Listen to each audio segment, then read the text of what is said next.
Olá e bem-vindos. Olha, hoje vamos mergulhar num tema que, francamente, acho que nos anda a preocupar a todos. Porque é que as nossas democracias parecem tão frágeis? Tão polarizadas, não é? Exatamente. Vamos focar-nos nos sistemas bipartidários. E a nossa fonte para esta análise é, no mínimo, original. É verdade. Temos em mãos a transcrição de um diálogo fascinante entre um académico, o professor Edson Zogby, e uma inteligência artificial. Hum, E o nosso objetivo é simples: desempacotar as críticas ao modelo atual e, claro, as soluções que eles metem em cima da mesa e vão desde a participação cívica até ao uso de blockchain e da própria IA na governação. E olha, é uma análise que chega mesmo na altura certa. Vivemos num ambiente de polarização extrema Sim, e esta conversa entre o humano e a máquina funciona quase como um exercício de pensamento. Um e se.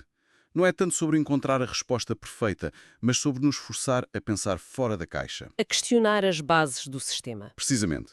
Exato.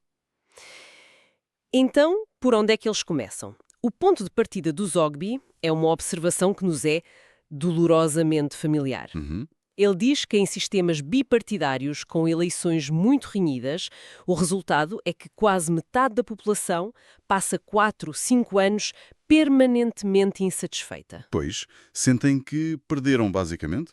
Exato. Sentem que o governo não os representa de todo. E é aqui que a IA pega nisto e lhe dá um nome quase clínico: o ciclo de insatisfação. Gosto disso. Ciclo de insatisfação. Para a IA, isto não é só uma questão de desilusão, é uma falha estrutural, um defeito no design do sistema que prende o país num impasse. Certo. As coisas, sabes? O que temos, em vez disso, é esta instabilidade constante. Um zigue-zaguear a cada eleição. Ou seja, não é um bug, é mesmo uma característica do sistema. É o sistema a funcionar como foi desenhado. É isso mesmo, lá está. O resultado é este ciclo vicioso. A IA critica violentamente o que chama de sistema "o vencedor leva tudo". Porque marginaliza toda a gente que não votou nesse vencedor. Exatamente. Marginaliza uma diversidade enorme de opiniões e a IA sugere logo uma alternativa óbvia: sistemas proporcionais. Em que a representação é mais, Equilibrada. muito mais. Um partido com 30% dos votos teria 30% dos lugares. Não ficava sem voz nenhuma. Isto forçaria consensos em vez de confrontos constantes. Ok, o diagnóstico sistémico é bastante sombrio e imagino que isto tenha consequências diretas no tipo de líderes que chegam ao poder, não é? É uma queixa que se ouve em todo o lado. Onde é que estão os grandes líderes? Sim, aquelas figuras que conseguiam unir em vez de dividir. É exatamente para aí que a conversa vai. O Zogby nota essa aparente ausência de líderes inspiradores e o crescimento de políticos populistas, muitas vezes. Despreparados. Despreparados, corruptos. A resposta da IA a isto é muito metódica. Aponta para 4 fatores principais. Ok, e qual é o primeiro? O primeiro é a erosão da confiança nas instituições. Décadas de escândalos, de ineficiência. As pessoas simplesmente deixaram de acreditar no sistema. O segundo, se bem me lembro, tem a ver com a complexidade do mundo, certo? Exato. Problemas como as alterações climáticas são imensamente complexos. Exigem soluções nuanceadas, sacrifícios, E os populistas oferecem o oposto. precisamente. Respostas perigosamente simples.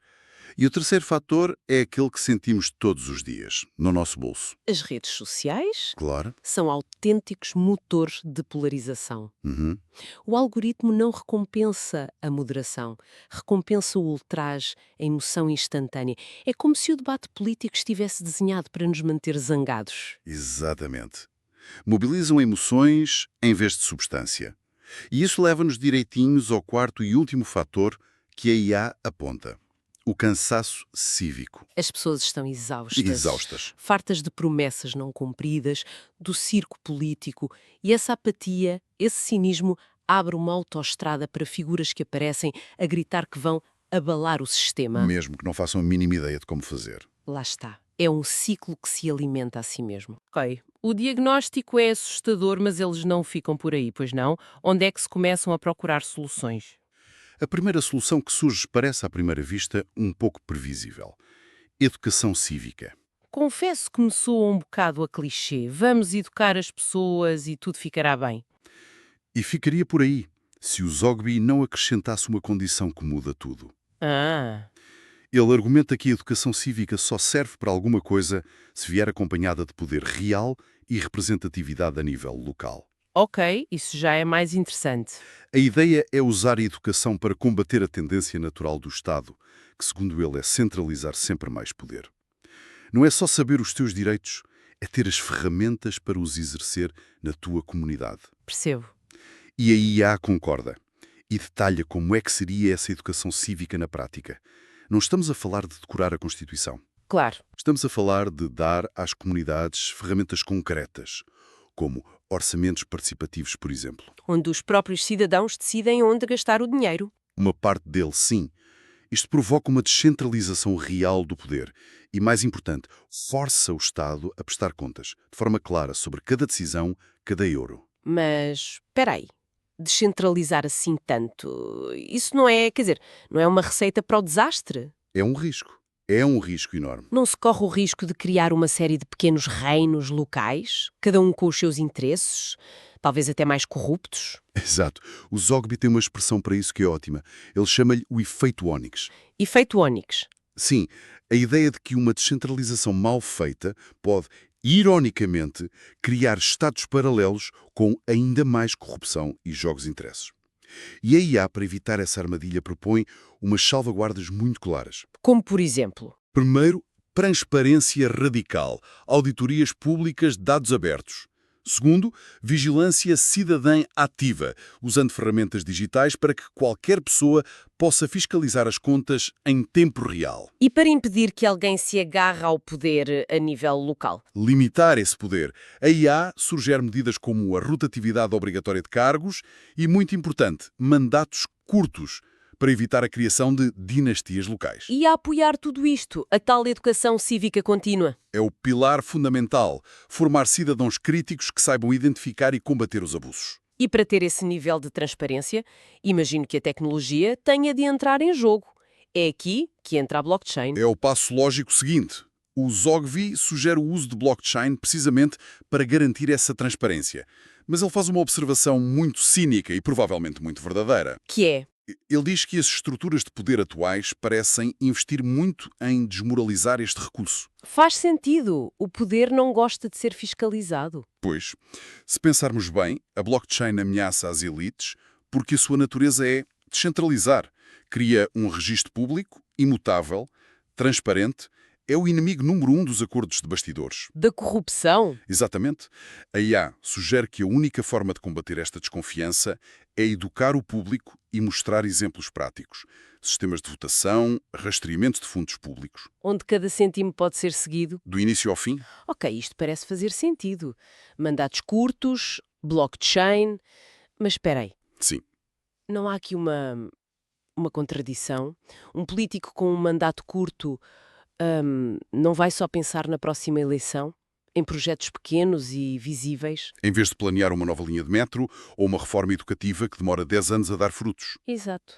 É o eterno conflito entre o ciclo eleitoral e as necessidades de longo prazo. E qual é a solução para isto? As soluções que a IA propõe são, por necessidade, complexas.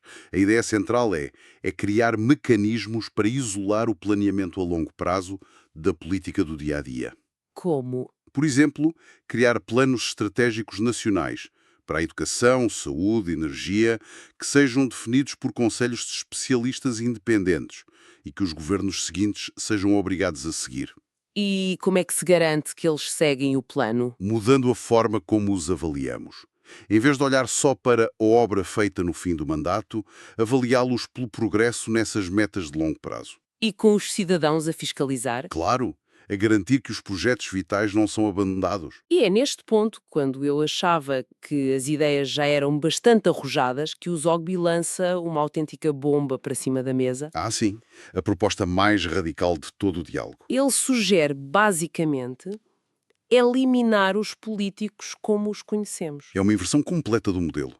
A ideia dele é: e se os grandes projetos e leis não nascessem nos partidos, mas diretamente da sociedade civil? E fossem validados por plebiscitos. Exato. Neste modelo, os políticos deixam de ser os ideólogos, seriam transformados em gestores, avaliados unicamente pela sua competência para executar aquilo que a população decidiu. Espera. Isso, em teoria, é fantástico. mas na prática é entregar, sei lá, uma reforma da segurança social a um sim ou não popular. Pois. Quer dizer, a maior parte das pessoas, eu incluída, não tenho conhecimento técnico para isso. Como é que se evita o caos populista? Votar em impostos mais baixos e mais serviços? Lá está. Essa é a grande questão. E a IA aborda isso diretamente. Um modelo destes precisaria de salvaguardas muito, muito robustas. Que tipo de salvaguardas? Para a complexidade da solução seriam fóruns de debate obrigatórios com especialistas de várias áreas para informar a população antes de qualquer voto. Ok, e para o risco do populismo financeiramente inviável? Essa seria a salvaguarda mais importante. Qualquer proposta, antes de ir a plebiscito, teria de ser acompanhada por uma análise de impacto financeiro e técnico, feita por uma entidade independente. Portanto, a proposta só avançaria se fosse considerada viável. Precisamente. Um tecno-utópico. Não de todo. Ele diz que não acredita em utopias e que a IA não serve para construir um mundo perfeito e usa uma analogia fantástica com um carro. É uma analogia brilhante, muito terra a terra. Ele diz que ninguém tenta fazer uma curva a 300 km/h, não porque seja imoral, mas porque as leis da física e a engenharia do carro não o permitem. O carro define os limites do que é seguro. Exatamente. A IA, na visão dele, poderia funcionar da mesma forma para a sociedade. Não como algo que nos diz o que fazer, mas como algo que define os limites do razoável. Uma espécie de guarda-reles racionais para a sociedade. É isso. A própria IA explica que o seu potencial podia ser usado para analisar milhões de variáveis e definir parâmetros que otimizem o bem-estar coletivo, na gestão de recursos hídricos, na prevenção de bolhas financeiras. O objetivo seria reduzir o impacto das nossas fraquezas humanas. Dos nossos preconceitos, da nossa impulsividade, do pensamento a curto prazo, nas grandes decisões coletivas. Mas isto levanta uma questão assustadora. Quem programa a IA? Quem define as regras éticas? Um sistema destes, nas mãos erradas, transforma-se numa distopia num piscar de olhos. É o ponto mais crítico. E é aqui que o Zogby e a IA chegam a um consenso absoluto. Qualquer sistema deste tipo teria de ser construído sobre 3 pilares inegociáveis: ética, transparência e inteligência. E há uma correção que o Zogby faz que é fantástica. Para mim, a mais brilhante de todo o diálogo. A IA tinha usado a palavra resiliente para descrever um bom sistema. E o Zogby diz que não chega. Exato. Ele argumenta que um sistema pode ser resiliente, mas burro. Pode levar um soco, levantar-se e não aprender absolutamente nada com a experiência. E continua a cometer os mesmos erros vezes sem conta. Precisamente.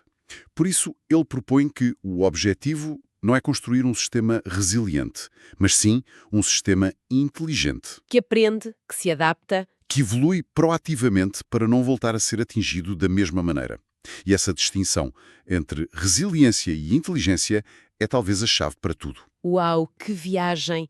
Começámos com a frustração do sistema bipartidário, algo que todos sentimos, e explorámos um caminho de soluções cada vez mais arrojadas, da educação cívica com poder real à blockchain, e acabamos a imaginar um modelo de governação radicalmente novo. Onde os cidadãos propõem, a tecnologia garante a viabilidade e os políticos são meros gestores competentes. Esse. E a reflexão final é, ao mesmo tempo, humilde e ambiciosa. A natureza, como eles dizem, talvez seja o único sistema perfeito. Mas nós, como humanidade, temos a obrigação moral de continuar a tentar melhorar as nossas criações. E a tecnologia pode ser uma ferramenta para isso. Pode ser a ferramenta mais poderosa que já tivemos, se for guiada com uma bússola ética firme e com o foco na inteligência coletiva. O que nos deixa claro com uma pergunta para continuar a pensar. Se a tecnologia nos permitisse, de facto, construir um sistema onde as prioridades são definidas por cidadãos informados e os políticos são avaliados apenas pela sua capacidade de execução, que tipo de sociedade poderíamos construir? E, talvez mais importante, que novos riscos que nunca sequer imaginamos estaríamos dispostos a correr para o descobrir.